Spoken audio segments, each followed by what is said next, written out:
Hai, selamat datang di channel Anita Rahmanchan. Dukung channelku ya dengan cara subscribe, like, comment, and share sebanyak-banyaknya ya. Satu lagi, bunyikan loncengnya agar kalian dapat update terbaru dari novelku. Terima kasih. Hope episode 34. Pesanan mereka telah siap diracik langit, dan yang mengantarkan ke meja pelangi. Hai Zelin, sapa pelangi. Zelin tersenyum membalas sapaan itu. Boleh aku duduk? Tanya pelangi. Zelin dan Tia menganggukkan kepalanya. Berapa bulan lagi pernikahanku dengan Bima? Aku bisa minta bantuan ke kamu? Tanyanya. Iya, ada apa? Tanya Zelin balik. Bisakah kalian menjadi pengiring pengantin di acara pernikahanku nanti? Tanyanya. Tapi aku sudah menikah, dan pengiring pengantin biasanya lajang, sahut Zelin. Iya, biasanya seperti itu, tapi tidak semuanya harus diikuti. Kamu juga tidak seperti wanita yang telah menikah, malah seperti masih lajang, sahut pelangi. Aku meminta kalian karena aku tidak mempunyai teman wanita di sini, jelasnya. Baik, kami akan membantu kamu. Kalau perlu, persiapan pernikahan kamu akan kami bantu, sahut dia semangat. Terima kasih, nanti aku hubungi lagi mengenai seragam. Oh iya, kirim nomor ponsel kalian agar aku bisa menghubungi, ujar pelangi dan segera berlalu karena ada pengunjung. Kenapa kamu menyetujui permintaannya? Tanya Zelin tidak suka. Ya ampun, apa kamu tidak kasihan dengannya? Sahabat tidak punya. Apa salahnya kita membantu dia? Toh hanya membawa bunga sembari mengiring pengantin. Itu saja, protes dia. Bukan itu yang aku masalahkan, aku sudah menikah. Tidak mungkin aku pergi ke acara pernikahan itu. Kalau Koko tahu, pasti dia akan marah. Ujarnya cemas. Apakah nada langit? Tanya Tia. Entahlah, aku hanya tidak ingin merusak rumah tangga kami. Bisa saja dia berpikiran aneh tentang acara ini. Itu yang aku hindari, jelasnya. Tanpa disadari sedari tadi di depan kafe, Koko melihat semuanya. Di mana langit datang ke meja istrinya. Dia memperhatikan dari dalam mobilnya. Hatinya cukup terluka melihat itu semua. Jadi bagaimana? Aku juga kasihan dengan dia, ujar Tia sembari melirik pelangi. Aku nggak tahu, sahut Zelin bingung. Dia menutup wajahnya dengan telapak tangannya. Beberapa saat kemudian, kamu kenapa? Mendengar suara pria yang sangat tidak asing membuat Zelin menurunkan telapak tangannya. Dia melirik Tia yang melihat menyibukkan diri. Langit duduk tepat di hadapannya. Tidak ada, sahutnya gugup. Aku mengenalmu. Apa Koko tidak membahagiakanmu? Tanya Langit. Tia berusaha tidak mendengarkan percakapan itu. Dia menutup telinganya dengan headset. Aku tidak apa-apa. Lebih baik tinggalkan aku, serunya marah. Zelin tenang. Aku hanya bertanya, kenapa kamu marah kepadaku? Tanyanya dengan penuh kelembutan. Zelin diam, tatapannya mengarah kepada pria yang berdiri di depan pintu kafe. Langit memperhatikan arah pandangan itu. Ada Koko di depan dengan tatapan yang tajam. Oh tidak.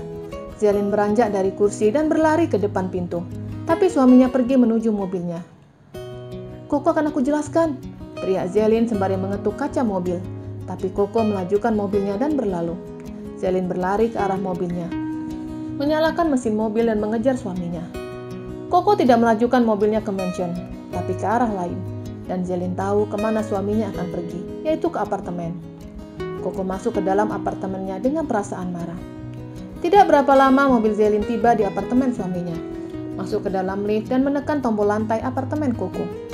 Beberapa saat pintu lift terbuka. Zelin berlari menuju pintu apartemen suaminya. Menekan bel terus secara berulang, tapi tidak ada pergerakan dari dalam. Dia mencoba menggerakkan handle pintu, dan ternyata pintu tidak dikunci. Masuk ke dalam apartemen dalam keadaan gelap. Tidak ada pencahayaan, dan dia tidak tahu di mana Saklar berada. Zelin mengeluarkan ponselnya dan mengaktifkan senter di ponselnya, mencari Saklar itu berada.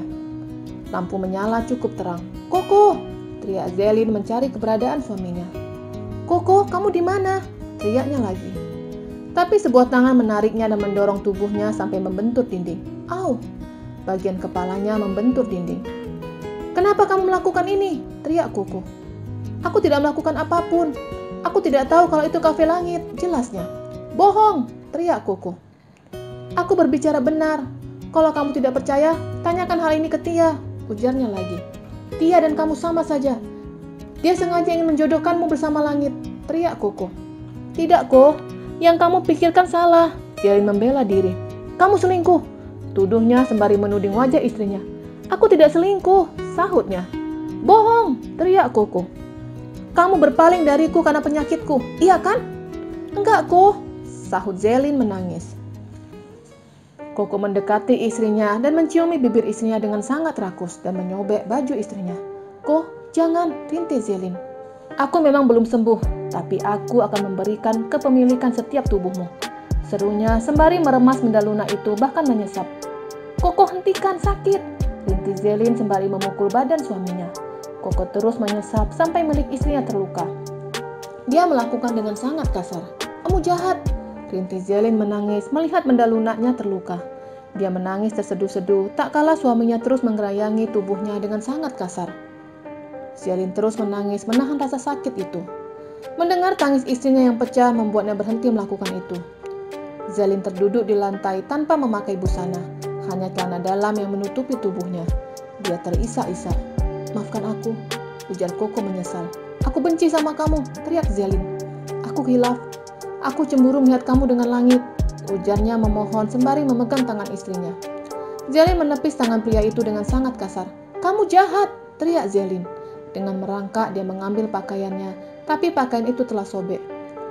Aku akan mencari pakaian untuk kamu, ujar Koko menyesal dan menuntun istrinya untuk duduk di sofa. Jangan sentuh aku, serunya marah. Aku akan keluar mencari pakaian untuk kamu. Koko tetap menyelimuti tubuh istrinya. Setelah itu dia berlalu. Ponselnya terus berdering. Ada nama Tia di layar ponselnya. Zelin, kamu di mana? Bagaimana keadaan kamu? Tanyanya khawatir. Tia, teriak Zelin menangis. Apa yang terjadi? Tanya Tia khawatir. Jemput aku, teriaknya dengan isak tangis. Iya, aku akan jemput kamu, tapi katakan ada apa? Dengan isak tangisnya, Zelin menceritakan sikap Koko yang kasar sampai melukai dadanya. Aku akan ke sana, berikan alamatnya kepadaku, ujar Tia dan menutup panggilan itu. Dia menghubungi sahabatnya di kafe dan tepatnya di hadapan Langit. Apa yang terjadi dengan Zelin? Tanya Langit khawatir. Masalah rumah tangga, sahutnya dan bergegas. Aku ikut, ujar Langit. Jangan tambah memperkeruh suasana. Aku yang akan menjelaskan ke Koko, ujar Tia dan segera berlalu. Sebelum ke apartemen itu, dia membeli pakaian untuk sahabatnya, lalu menuju apartemen Koko. Sesampai di apartemen, mencari nomor apartemen yang diucapkan Zelin. Menekan bel sembari menggerakkan handle pintu. Pintu tidak terkunci. Dia langsung masuk ke dalam dan mencari keberadaan sahabatnya. Dia melihat Zelin terduduk di lantai dengan selimut menutupi tubuh sahabatnya. Zelin sayang, dia memeluk sahabatnya. Semua salahku, ujarnya menyesal telah membawa Zelin pergi ke kafe, yang dia sendiri tidak tahu kafe itu milik Langit. Tia membuka selimut yang menutupi tubuh sahabatnya. Ya ampun, apa yang dilakukannya? Tanya Tia heran karena bukan hanya tato kepemilikan, tapi dada sahabatnya sampai terluka. Tia membantu sahabatnya memakai baju. Koko, teriak Tia sembari mencari keberadaan suami temannya. Dan suara handle pintu digerakkan. Koko, teriak Tia. Koko datang dengan membawa plastik yang berisi pakaian untuk Zelin. Koko, akan aku jelaskan. Ini bukan salah Zelin, ujar Tia. Kamu sengaja membawa dia untuk menemui pria itu, iya kan? Bentak Koko marah. Aku tidak tahu kalau kafe itu milik Langit. Dan tahu pada saat Zelin yang mengatakan. Jelasnya. Aku tidak percaya denganmu. Mulai sekarang, aku tidak izinkan Zelin berhubungan denganmu. Suruh Koko sembari menarik tangan Zelin agar ikut dengannya. Tapi Zelin menepis tangan suaminya dengan keras. Jangan sentuh aku. Zelin berlalu sembari menarik tangan Tia meninggalkan apartemen itu. Di luar apartemen. Apa kamu tidak ingin menceritakan masalah ini ke Tante Amel? Tanya Tia. Zelin menggelengkan kepalanya. Ke Kak Zira? Tanyanya lagi. Kak Zira sedang bahagia karena telah bertemu dengan Kak Ziko. Aku tidak ingin menceritakan masalahku kepada mereka, sahutnya. Tapi sampai kapan kamu akan diam seperti ini? Tanya Tia khawatir. Mungkin ini suratan takdirku. Dan kemarahan Koko karena dia cemburu dengan Langit. Aku tahu perasaannya sangat terluka karena tidak bisa menggauliku. Ini hanya emosi sesaat. Zelin membela suaminya. Maafkan aku, ujar Tia merasa bersalah. Akhirnya mereka pergi meninggalkan Koko yang masih merenung atas perlakuannya ke Zelin.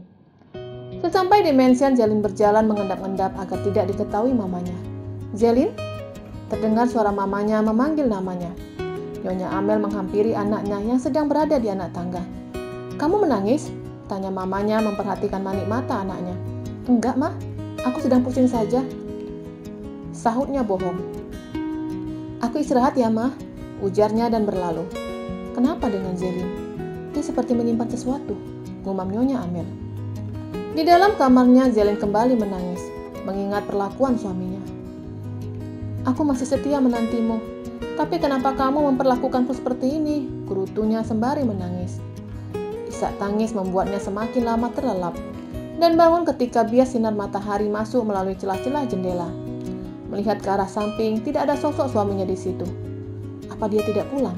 Gumamnya sembari menuju kamar mandi untuk mengecek suaminya. Dia benar-benar tidak pulang, gumam Zelin. Suara ketukan terdengar. Siapa? Teriak Zelin. Pak Budi, saut pria parubaya itu. Nyonya Amel menunggu Non Zelin dan Tuan Koko, ujarnya. Bilang ke Mama tidak usah menunggu kami, teriak Zelin dari dalam kamarnya. Pak Budi menyampaikan seperti yang diucapkan majikannya.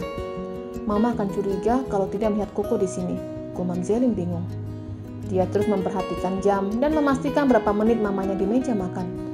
Lebih baik aku mandi, setelah mandi pasti Mama sudah tidak di meja makan, gumamnya sembari melihat jam di dinding. Selesai mandi, Zelin turun dan memperhatikan keberadaan mamanya. Setelah tidak menemukan mamanya, dia mengambil piring dan mengisi nasi, lauk pauk, membawa makanan ke kamarnya. Zelin, mau makan di mana? Tanya mamanya, memperhatikan di tangan anaknya ada piring yang berisi lauk pauk. Bersambung.